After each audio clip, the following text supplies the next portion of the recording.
In today's tech tip, I'll be showing you how to unpair your Xiaomi Smart Band 8 Pro from your iPhone. Now this is very simple. All you need to do is launch the Mi Fitness app on your iPhone and then tap on devices to get to this page where you can actually see your Xiaomi Smart Band 8 Pro. So if you scroll to the bottom of that page, you should see the option to unpair. So if you tap on that, it's going to ask you if you're sure you want to unpair.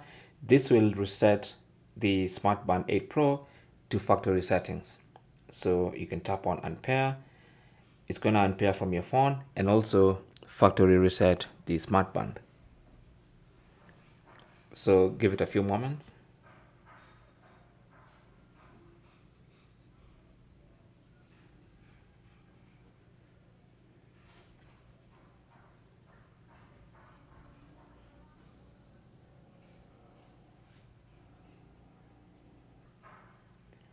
And once it finishes, it should say unpaired successfully, and that's it.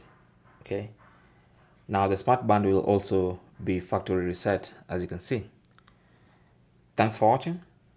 Comments and questions down below, and good luck.